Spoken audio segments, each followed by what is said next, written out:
మీలో ఎవరికైనా YouTube start చేయాలనున్నా, లేకపోతే రీసెంట్‌గా యూట్యూబ్ స్టార్ట్ చేసినా ఆర్ ఎల్స్ మానిటైజేషన్‌కి చాలా దగ్గరలో ఉన్నా గానీ, you are in a right place. I hope ఈ వీడియో ఖచ్చితంగా మీకు చాలా చాలా హెల్ప్ అవుతుందనే అనుకుంటున్నాను. ఆల్రెడీ మీరు థంబ్‌నెయిల్‌లో చూసే ఉంటారు కదా! నాకున్న 5,000 సబ్స్క్రైబర్స్‌కే నా ఛానల్ ఎలా మానిటైజేషన్ అయ్యింది, అసలు నాకు ఫస్ట్ పేమెంట్ ఎంతొచ్చింది, అండ్ నేను అప్‌లోడ్ చేసిన వెరీ ఫస్ట్ వీడియో మీదే కాపీరైట్ ఎందుకు పడింది, అండ్ నేనది ఎలా రిజాల్వ్ చేసుకున్నాను, అండ్ అలాగే నా నిష్ అనేది నేను ఎలా సెలెక్ట్ చేసుకున్నాను. అంటే ఏ టాపిక్ మీద వీడియోస్ చేయాలి అనేది నాకెలా అర్థమైంది. అండ్ అలాగే నేను ఎడిటింగ్‌కి ఏ యాప్ యూజ్ చేశాను అండ్ వాయిస్ ఓవర్ ఎలా ఇచ్చేదాన్ని. అండ్ ముఖ్యంగా థంబ్‌నెయిల్స్ అయితే ఎలా క్రియేట్ చేసుకుంటున్నాను. నేను ఏ కెమెరా యూజ్ చేస్తున్నాను. ఇప్పటి వరకు నేను యూట్యూబ్ మీద ఎంత ఇన్వెస్ట్ చేశాను. అసలు ఏ టైంకి అప్‌లోడ్ చేస్తే వీడియోస్‌కి ఎక్కువ రీచ్ వస్తుంది. నిజంగానే యూట్యూబ్ అనేది ఒక మంచి ఇన్‌కమ్ సోర్సా? ఇలాంటివన్నీ ఈరోజు వీడియోలో మీతో డిస్కస్ చేయబోతున్నాను. ఈ త్రూ ఔట్ ప్రాసెస్‌లో నేనేం మిస్టేక్స్ చేశాను అండ్ నేనేం నేర్చుకున్నాను. ఆ మిస్టేక్స్‌ని మీరెలా అవాయిడ్ చేయొచ్చు అనేది కూడా చాలా క్లియర్‌గా చెప్తాను. ఇంక లేట్ చేయకుండా వీడియో అయితే స్టార్ట్ చేసేసుకుందాము. Let's start our video.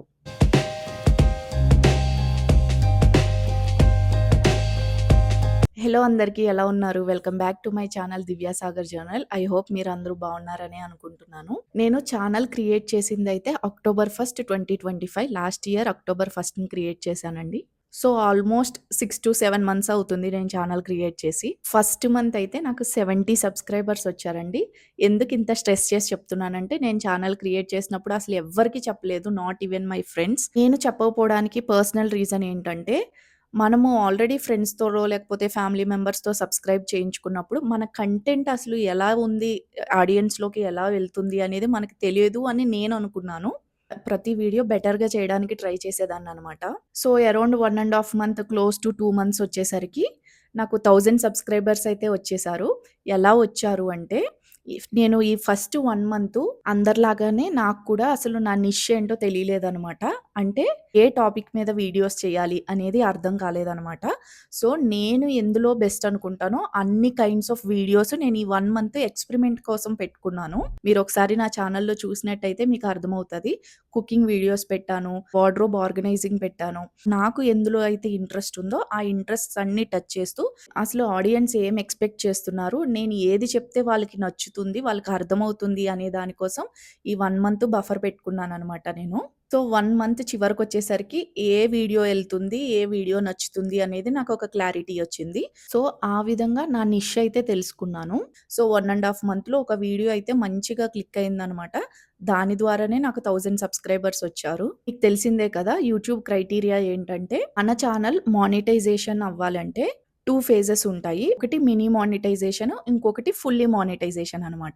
Mini monetisation అవ్వాలి అంటే 500 సబ్స్క్రైబర్స్ కావాలి అండ్ అలాగే 3000 వాచ్ అవర్స్ కూడా ఉండాలనమాట.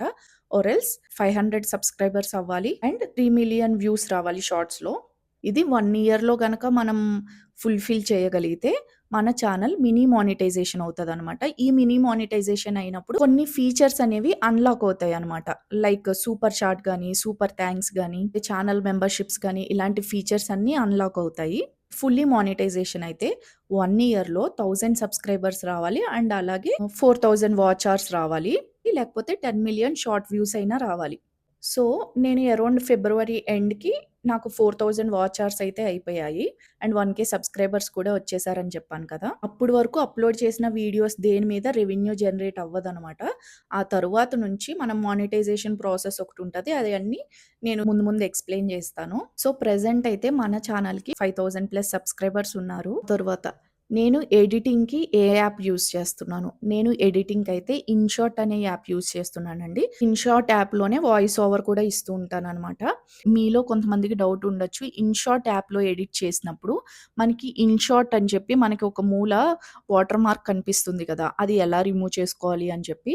ఆ వాటర్ మార్క్ రిమూవ్ చేయడానికి కూడా మీరేమి ఇన్వెస్ట్ చేయక్కర్లేదు. నేనెలా చేశాను అంటే ఆ వాటర్ మార్క్ రిమూవ్ చేయాలంటే ఒక 2, 3 యాడ్స్ చూస్తే సరిపోతుంది. ఆ వాటర్ మార్క్ అనేది రిమూవ్ అయిపోతుందనమాట. And I suggest video download చేసుకునేటప్పుడు 4కేలో పెట్టి డౌన్‌లోడ్ చేసుకోండి. సో, దానివల్ల మీ వీడియో అనేది మంచి క్వాలిటీ గూడా ఉంటుంది. అండ్ థంబ్‌నెయిల్ డిజైన్స్ కోసం క్యాన్వా అనే యాప్ యూజ్ చేస్తున్నాను. నేను ఏ కెమెరా యూజ్ చేస్తున్నాను వీడియోస్‌కి అంటే, నేను ఫోన్‌లోనే షూట్ చేస్తున్నాను వీడియోస్. అండ్ ఏ టైంకి వీడియోస్ అప్‌లోడ్ చేస్తే బెస్ట్. యాక్చువల్‌గా ఇక్కడ ఒక చిన్న స్ట్రాటజీ ఉందండి. ఏంటంటే, యూజువల్‌గా మనం అందరం యూట్యూబ్ ఇన్‌స్టాల్ చేసుకొని, యూట్యూబ్‌లో వీడియోస్ అప్‌లోడ్ చేస్తూ ఉంటాం గానీ, చాలామంది వైటీ స్టూడియో అనేది ఇన్‌స్టాల్ చేసుకోరనమాట. కానీ, ఈ వైటీ స్టూడియో అనేది చాలా కీ రోల్ ప్లే చేస్తదని చెప్పి నేనైతే బిలీవ్ చేస్తాను. మనం అప్‌లోడ్ చేసిన వీడియోస్ అన్ని ఇన్ఫర్మేషన్ ఆ వైటీ స్టూడియోలో ఉంటుందండి. సో, వైటీ స్టూడియో వల్ల మన గ్రోత్‌ని మానిటర్ చేసుకోవచ్చు. మీరు అప్‌లోడ్ చేసిన వీడియోస్ ఆడియన్స్ ఏ టైంలో ఎక్కువ చూస్తున్నారు అండ్ ఏ వీడియోకి ఎంత రిటెన్షన్ ఉంది. అంటే ఆ వీడియోని ఎంతసేపు ఇంట్రెస్ట్‌గా చూస్తున్నారు అండ్ ఎక్కడ డ్రాప్ అయిపోతున్నారు. ఏ ఏజ్ గ్రూప్ వాళ్ళు ఎక్కువ ఇంట్రెస్టెడ్‌గా ఉన్నారు మీ వీడియోస్ చూడడంలో. ఏ వీడియో మంచిగా వెళ్తుంది. ఏ వీడియో అసలు వెళ్ళట్లేదు. మీరు అప్‌లోడ్ చేసిన ప్రతి వీడియోకి ఏ వీడియోకి ఎంతమంది సబ్స్క్రైబర్స్ వచ్చారు. అండ్ అలాగే ఏ వీడియోకి ఎంత రెవెన్యూ జనరేట్ అయ్యింది. అనేది కూడా చాలా క్లియర్‌గా కనిపిస్తుందనమాట వైటీ స్టూడియోలో. ఏ టైంలో అప్‌లోడ్ చేయడం బెస్ట్ అంటే ఒక 2, 3 వీడియోస్ మీరు నార్మల్‌గా అప్‌లోడ్ చేసేయండి. సో, దానివల్ల మీ వీడియోస్ ఏ టైంలో చూస్తున్నారు అని చెప్పి చాలా క్లియర్‌గా కనిపిస్తదనమాట వైటీ స్టూడియోలో. దాన్ని బట్టి మీరు నెక్స్ట్ వీడియోస్ ప్లాన్ చేసుకోండి. ఏ టైంకి అప్‌లోడ్ చేయాలో. నాకు ఈ స్ట్రాటజీ అయితే చాలా బాగా హెల్ప్ అయింది.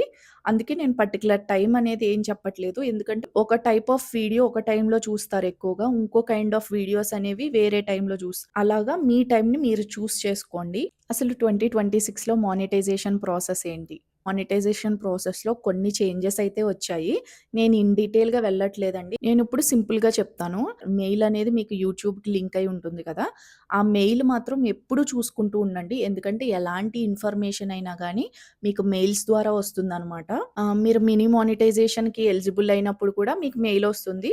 నేను స్క్రీన్ మీద అటాచ్ చేస్తాను చూడండి ఇఫ్ పాసిబుల్. మీరు ఇలా మినీ మానిటైజేషన్‌కి ఎలిజిబుల్ అయ్యారు. యూ కెన్ అప్లై అని చెప్పి. సేమ్ వే మీరు ఫుల్లీ మానిటైజేషన్ అయినప్పుడు కూడా మీకు మెయిల్స్ వస్తాయి. అండ్ ఇన్‌ఫాక్ట్ మీరు అప్‌లోడ్ చేసిన యూట్యూబ్‌లో ఏమన్నా కాపీరైట్స్ ఉన్నా గానీ, ఎలాంటి ఇష్యూస్ ఉన్నా గానీ, దాని రిలేటెడ్ కూడా మీకు మెయిల్స్ వస్తాయి.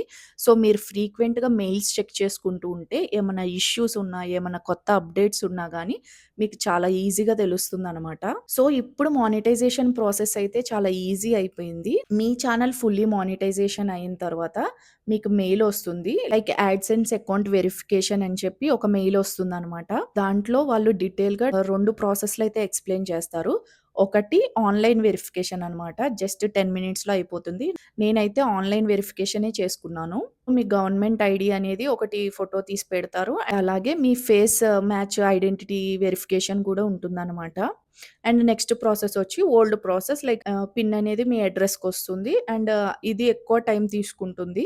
అరౌండ్ 2-4 వీక్స్ అయితే తీసుకుంటుంది. అండ్ దట్ టూ నేను పర్సనల్‌గా ఫీల్ అయ్యేదేంటంటే ఇది కొంచెం కాంప్లికేటెడ్ అని. ఎందుకంటే పిన్ అనేది మనకి లేట్‌గా వస్తుంది. Or else through some process వల్ల ఏదో ఒక విధంగా అది డిలే అవ్వచ్చు. లేకపోతే పిన్ వెనక్కెళ్ళిపోవచ్చు.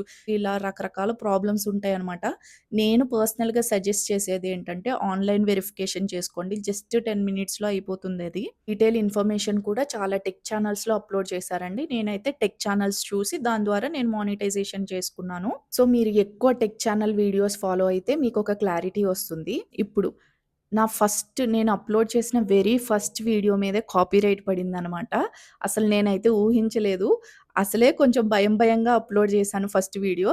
అండ్ దట్ టూ వెంటనే కాపీరైట్ ఉంది ఆ వీడియోలో అని చెప్పి నాకు మెయిలొచ్చింది. అండ్ అలాగే మనం ఏ వీడియో అప్‌లోడ్ చేసినా వైటీ స్టూడియోలో మనకి రిస్ట్రిక్షన్స్ అని ఒకటుంటుందనమాట. ఆ రిస్ట్రిక్షన్స్‌లో నన్ అని ఉంటే ఎలాంటి ఇష్యూస్ లేనట్టు ఆర్ ఎల్స్ ఇంకా నన్ కాకుండా ఇంకేమన్నా ఉన్నా గానీ, ఆ వీడియోలో సమ్ ఇష్యూస్ ఉన్నాయి అని చెప్పి, సో, నాకా మెయిల్ రాగానే కొంచెం పానిక్ అయ్యాను నిజం జెప్పాలంటే. సో, నాకెందుకు కాపీరైట్ వచ్చింది అంటే, ఇన్‌షాట్ యాప్ యూజ్ చేసేదాన్ని కదా ఎడిటింగ్ కోసం. నేను ఇంట్రో వీడియో ప్రిపేర్ చేసుకునేటప్పుడు నాకు తెలియక నేను ఈ ఇన్‌షాట్‌లో మ్యూజిక్ అయితే యాడ్ చేసుకున్నాననమాట. దానివల్లే నాకు కాపీరైట్ ఇష్యూ వచ్చింది. బట్ ఆ మెయిల్ క్లియర్‌గా చదివితే అందులో వాళ్ళే క్లియర్‌గా మెన్షన్ చేసున్నారనమాట. అండ్ అలాగే రిస్ట్రిక్షన్స్‌లో కూడా వాళ్ళు క్లియర్‌గా మెన్షన్ చేసున్నారు. ఇప్పుడు కాపీరైట్స్ ఏమన్నా ఉన్నా గానీ చాలా ఈజీగా రిజాల్వ్ అవుతుందనమాట. ఇంతకుముందు ఎట్లా ఉండేదో నాకు తెలియదు.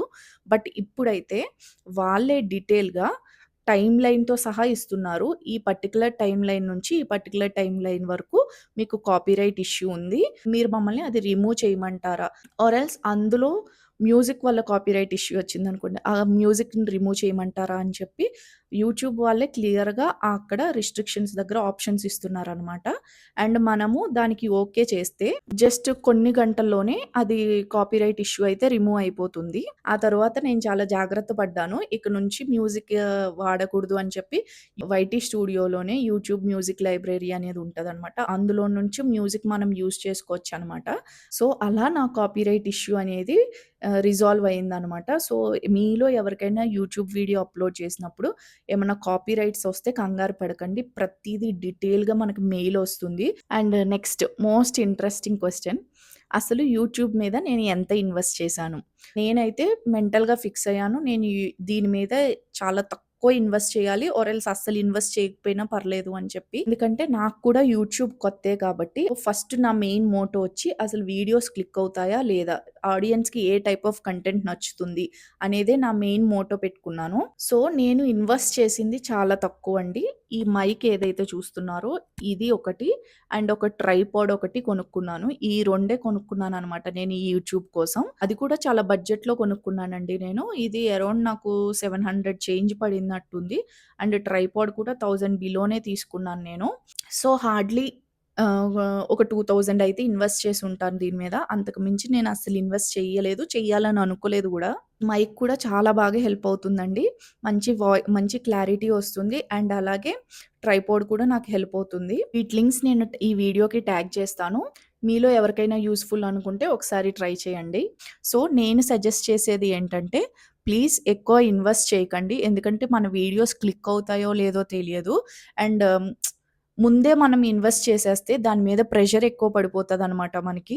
ఇన్వెస్ట్ చేసాము ఖచ్చితంగా ఏదోటి తీయాలి, ఏదోటి చేయాలి అని చెప్పి. అలా కాకుండా మీరు ఫస్ట్ లో బడ్జెట్‌లోనే స్టార్ట్ చేసుకుంటే మీరంత పర్సనల్‌గా అండ్ ఫినాన్షియల్‌గా కూడా సఫర్ అవ్వరనమాట. అండ్ తెలియని వాళ్ళకి చెప్తున్నానండి. లాంగ్ వీడియోస్‌కైతే హారిజాంటల్‌గా లైక్ ఫోన్ అడ్డంగా పెట్టి తీయాలండి. షార్ట్ వీడియోస్‌కైతే వెర్టికల్‌గా పెట్టి తీయాలి. అంటే నిలువుగా పెట్టి ఇలా పెట్టి వీడియోస్ తీయాలి. టిప్స్ అండ్ సీక్రెట్స్ అనేవి రివీల్ చేస్తాను. ఈరోజు నాకు హెల్ప్ అయింది. రేపొద్దున మీకు హెల్ప్ అవ్వచ్చు. నేను ఇంకో రూల్ ఫాలో అయ్యేదాన్ని. నా సబ్‌స్క్రైబర్స్ నుంచే నేను ఒపీనియన్స్ తీసుకోవడం స్టార్ట్ చేశాను. దానివల్ల నా వీడియోస్ నాకెలా ఉన్నాయో తెలిసిందనమాట. అండ్ అలాగే వాళ్ళు నెక్స్ట్ ఎలాంటి టాపిక్ మీద వీడియో కావాలి అనుకుంటున్నారు అనేది కూడా నేను ఇన్ఫర్మేషన్స్ అనేవి తీసుకునేదాన్ని. అది నాకు చాలా హెల్ప్ అయిందనమాట. వ్యూవర్స్ ఎలాంటి వీడియోస్ ఎక్స్‌పెక్ట్ చేస్తున్నారు నెక్స్ట్ అది నేను దృష్టిలో పెట్టుకొని వీడియోస్ చేసేదాన్ననమాట. సో దట్ వాళ్ళకి ఆ వీడియోస్ హెల్ప్ అయ్యాయి. ఎవరైతే యూట్యూబ్ స్టార్ట్ చేయాలి అనుకుంటున్నారో యూజువల్‌గా చాలా మందికి చాలా భయాలుంటాయి. I agree. ఇన్‌ఫాక్ట్ నేను కూడా యూట్యూబ్ స్టార్ట్ చేసే ముందు అంతే భయంగా ఉండేదనమాట. అసలు ఎలా రిసీవ్ చేసుకుంటారు? నెగెటివ్ కామెంట్స్ పెడతారేమో, నేను తీసుకోగలనా లేదా అని చెప్పి చాలా భయపడేదాన్ని.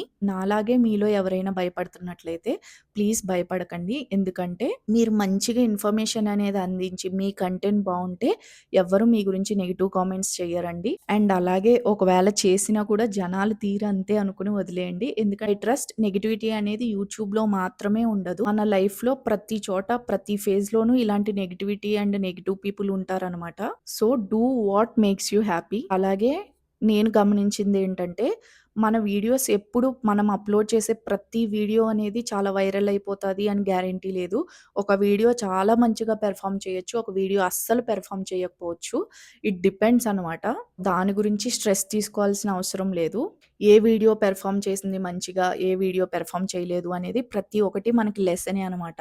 సో, దాన్ని బేస్ చేసుకొని మనం ముందు వీడియోస్ ప్లాన్ చేసుకుంటే సరిపోతుంది. మీరు పెట్టే ఒక్క మంచి వీడియో క్లిక్ అయితే దానివల్లనే మీకు ఎక్కువ సబ్‌స్క్రైబర్స్ కూడా రావచ్చు. అండ్ నాకు అర్థమైందేంటంటే యూట్యూబ్‌లో కన్సిస్టెన్సీ అనేది చాలా ఇంపార్టెంట్ అనమాట. యూజువల్‌గా ఒక వీడియో పెట్టి సరిగ్గా క్లిక్ అవ్వట్లేదని చెప్పి కాస్త డిసప్పాయింట్‌మెంట్ అయితే ఉంటది ఖచ్చితంగా. ఎందుకంటే చాలా ఎఫర్ట్స్ పెడతాం కదా! ఒక వీడియో అనేది అప్‌లోడ్ చేయడానికి.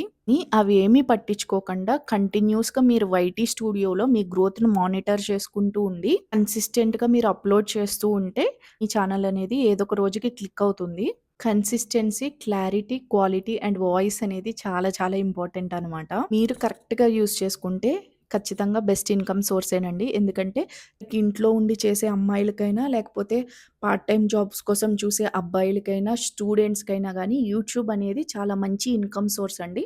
మీరు కన్సిస్టెన్సీ మెయింటైన్ చేసి, మీ దగ్గర మంచి నిష్ ఉండి అండ్ అలాగే మంచిగా ప్రెజెంట్ చేయగలిగితే యూట్యూబ్ అనేది చాలా మంచి ఇన్‌కమ్ సోర్స్ అవుతుంది. ఇప్పుడు మోస్ట్ ఎక్సైటింగ్ పార్ట్, అసలు యూట్యూబ్ నుంచి నా ఫస్ట్ పేమెంట్ ఎంత? మీ అందరికీ తెలిసినట్టు మనకి యూట్యూబ్ నుంచి పేమెంట్ రావాలి అంటే ఖచ్చితంగా $100 అబోవ్ ఉండాలనమాట. $100 థ్రెషోల్డ్ అమౌంట్ అనేది మనం క్రాస్ చేయాలి. అప్పుడే మనకి యూట్యూబ్ నుండి పేమెంట్ వస్తుంది. నేనైతే ఆల్రెడీ $100 పేమెంట్ థ్రెషోల్డ్ అయితే క్రాస్ చేశానండి. ఈ వీడియో చేసే టైంకి నా యాడ్‌సెన్స్‌లో $101 ఉన్నాయి. వెరీ సూన్ నేను ఫస్ట్ పేమెంట్ తీసుకోబోతున్నాను. Wish me good luck. Not $1 అంటే క్లోజ్‌లీ 9,000 వరకు వస్తుంది. అమౌంట్ ఎంతైనా సరే నాకైతే చాలా హ్యాపీగా ఉందండి. Because I respect my hard work. Through out జర్నీలో నన్ను ఎంతగానో సపోర్ట్ చేసిన మీ అందరికీ చాలా చాలా థ్యాంక్ యూ. ఐ హోప్ ఈ వీడియో మీకు నచ్చిందని అనుకుంటున్నాను. ఈ వీడియో కనుక నచ్చితే ప్లీజ్ మన వీడియోని లైక్ చేయండి అండ్ అలాగే ఛానల్‌ని సబ్స్క్రైబ్ చేసుకోండి. అండ్ ఈ వీడియో మీకు హెల్ప్ అయిందో లేదో కూడా నాకు కామెంట్ సెక్షన్‌లో చెప్పండి. Okay guys, see you in the next video. Until then see you. టాటా, గుడ్ బై.